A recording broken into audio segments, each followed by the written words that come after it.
When the Packers drafted James Starks in the 6th round of the 2010 draft, they felt like they were getting great value with that pick.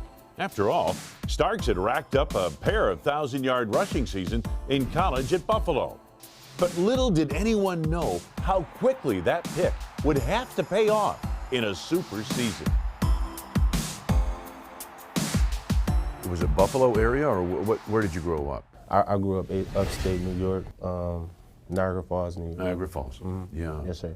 And when we think of Niagara Falls, we don't think of a big city, rough situation, but you were coming out of that. Yes, it's different. You know, a lot of people don't really, you mentioned Niagara Falls, like, where's Niagara Falls? Everybody think it's, tourist attraction, and, it's like a wonder of the world or whatever, and so everybody come down there, see the falls, and it's beautiful, and, they see it on the nice side, and they don't understand what's actually going on in that bubble, so.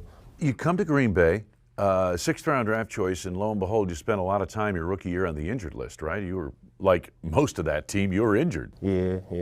Most of my rookie year, I pulled my hamstring because at first I didn't really know how to practice. And so I'm breaking tackles and trying to get to the end zone every time. I'm going full speed. I don't want to get cut. Like, it's my only opportunity. Like, I got to try to do what I can do. And I just didn't know how to practice. And I popped my hamstring and tried to come back too early. Popped it again. It just wasn't healing.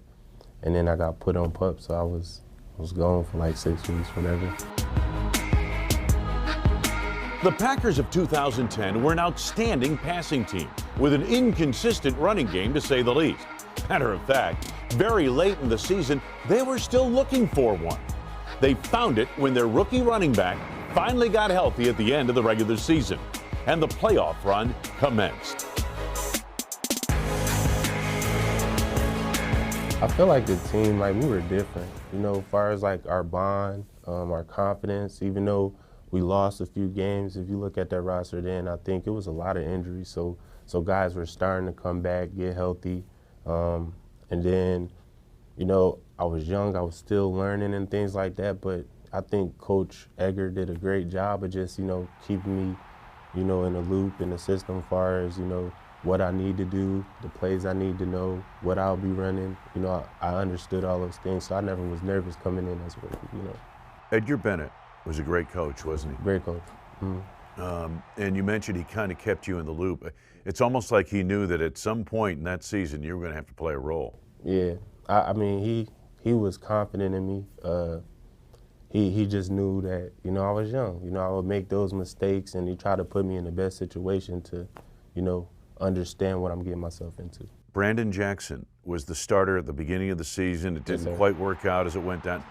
You took over for him, and he mentioned to me that he made sure you knew that he had your back. Talk about that relationship, you and Brandon Jackson. He was tough. He was tough. I mean, the older guys, they were tough on the younger guys. They were good guys. You could talk to them, and they were good people. But when you do something wrong or whatever, Brandon wasn't gonna try to help you. He wanted you to learn from your mistakes. So, it helped me. It helped me learn how to study, how to prepare for the week or the games and stuff like that. So, I think what they did helped me a lot. But everybody teach different. I tried to help the younger boys a little different than they did me. But. Let me ask you about the playoff run. You guys make the playoffs. You win a game over the Bears, a tight ball game. You're the last team into the playoffs. You're the 6th seed. You're going to Philadelphia. And I'm sure you didn't know this at the time, but you guys had obviously started the season at Philadelphia. And for the first time in 2010, the Packers won in Philadelphia for the first time since 1962. Now you got to go back there and win again. What were your thoughts going into that Philadelphia game? Because you played a huge role in it. That's where all of a sudden you had your coming out party. I was confident. I just wanted to show, Green Bay, man, I'm more than capable of handling whatever y'all give to me. I wanted to show y'all that, I can handle a load, So I wanted to go out there, and it was a big game. I wasn't nervous at all. I just wanted to show people I was different, So when they gave me the opportunity, I was just happy. I just didn't want to mess up. That was like the big thing. Like, man, don't fumble, hold the ball high and tight, don't do none of that. So I say I just wanted to do good. I just didn't want to mess up. So you win that game. Now you go to Atlanta. They're the #1 seed. They've had a week off, and you're playing on a Saturday night in Atlanta. The dome is filled. The noise level was incredible. Talk about that game, because I know you played a big role in it, but Aaron Rodgers had a night for all nights. Yeah, he was on. I think the first game they kind of whooped us, you know. So everybody wanted their revenge, and now we like up and coming. Our offense is kind of going now. Now we smooth. We get a chance to replay them, and everybody just want to prove a point. Like, man, y'all beat us, but we wasn't who we are now. So that was like a statement game. Aaron throwing dimes like he always do, and you know, everybody clicking, just on the same page, line doing what they have to do. And, you know, we won.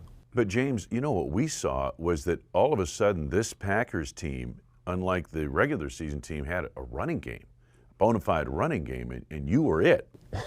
Yeah, man, I just thank God for that. You know, I thank God just put me in the opportunity, and you know, sometimes, you know, you just don't know when you're gonna be called, whatever, but it's like doors just open for me all the time, and that's why I always thank God, because, you know, that's once in a lifetime, you know, thing that you get put on a Super Bowl team and start something like that, you know.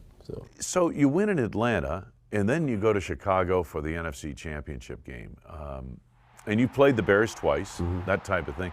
You guys seemed to go in there with a lot of momentum and got off to a really good start, didn't you? We were doing good, man. Everybody had that chip on their shoulder. We was rolling, you know. Everybody having fun. We smiling, laughing in practice. You know, it's everybody just on point at every situation. Practice is going good. Practice is ending early, you know. Everything is executed, you know, to perfection. So when we playing people, we having a good time. We focus. We lasered in. You know what I mean? You get a look from somebody, and you just know what it means. Let's go, you know. So, tell me about that game. As I mentioned, you guys got up early in that game, but the Bears came roaring back, as you would expect they would, and it became a pretty hotly contested battle down the stretch, didn't it? Yeah, I mean, it's always going to be a battle. That's the rivalry. You know what I mean? To this day, it's a rivalry, so that's something, you know, you would expect. Like, you can be up 14, 21, then somebody else going to get hot, so it's just something that's going to happen. 123 yards at Philadelphia, then 66 at Atlanta, and 74 against the Bears in the NFC title game. But the Super Bowl proved to be Stark's biggest challenge. Against the powerful Steelers defense, he would be asked to block. That was tough, you know, because I was then blocking like Palomalu and them like every play. I'm blocking big guys, and at the time, like I wasn't used to blocking. We didn't block much at UB, so and the Super Bowl was a little different. You know, it was a little different. I had to learn blocking protections and stuff or whatever, so it's a little different. But I say overall, like the experience was just different, man. When you won the Super Bowl, what was that like for the team, for you guys, for everyone? Yeah, my nana was there. You know, she was facing a little, you know, cancer, rest in peace. You know, she was able to come to the game though.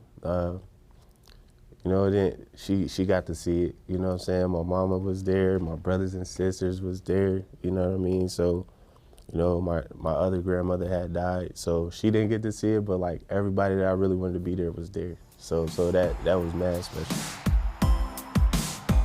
James Stark set a franchise rookie postseason rushing record with 315 yards in 4 games. Where would the Packers have been that year without him? James played 7 years in the NFL, all with Green Bay, rushing for more than 2,500 yards. He played in 5 postseasons, 2 NFC Championship games, and Super Bowl 45. Not bad for the 193rd pick in the draft from the side of Niagara Falls that few visitors ever see.